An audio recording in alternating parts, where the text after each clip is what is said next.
Ebenezer really is a church with the poor and the immigrants of Linda Vista.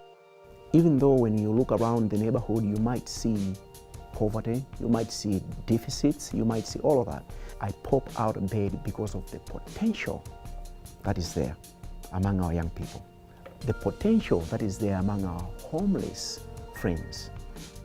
The mission of Ebenezer is to bring the good news of Jesus to all people, but in particular to the poor and to the immigrant.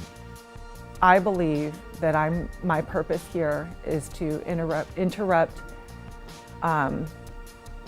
the cycle of generational poverty, because I know what the strain of poverty does for families.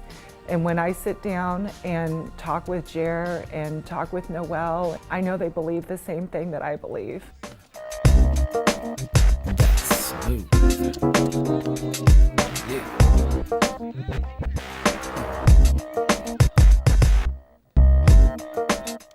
We will use the medium of sports to communicate about leadership and responsibility. Same thing. And if you notice, when we went into that little circle, that's where it all begins, right? Because there we're talking about leadership and life principles. Nobody's paying him to do this. Nobody is, there's no contract. It's that connection from the heart that he brings. Yeah, you can't demonize people that you spend time eating with. We all are different. We all come from different ethnicities. In Linda Vista alone, they say there are about 22 dialects that are spoken.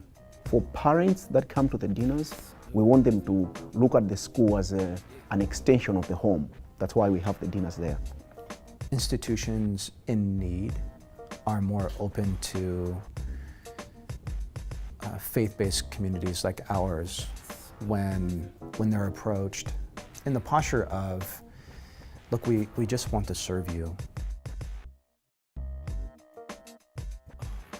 I think they're really good about also it not being about them, that it really is about the Ebenezer community, and how the Ebenezer community is committed for the long haul, which is really connecting dots in our neighborhood in ways that I haven't seen in a very long time. So they brought us to the table, and that started our partnership with them.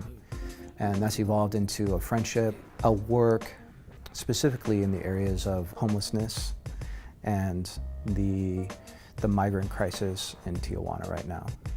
I'm an immigrant from one of the poorest countries in the world.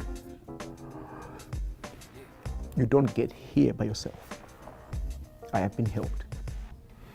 And so when I look at the work that we get to do, I am a man paid in full. I have been paid in full. And it's from the overflow of understanding that I want to just say to others, this is possible. This is possible. A better way of us doing life in this country is possible. No immigrant goes anywhere without hope.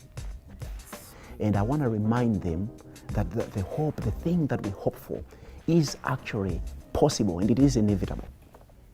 And so when you work alongside folks that have the same vision, the same belief in their life's purpose, it becomes emotional. And so I think that the tears are there because I feel so passionate, and I think I feel so grateful, because I don't think everybody gets to be in a position where they get to show up at work every day and live out their purpose. And I think that that's what brings me to tears. What happens is, while we are in the neighborhood and we are watching the Holy Spirit move, the message we're going to speak on Sunday is formed there. Our mission as a church is to disrupt the things that hinder the fullest expression of God in our neighborhood.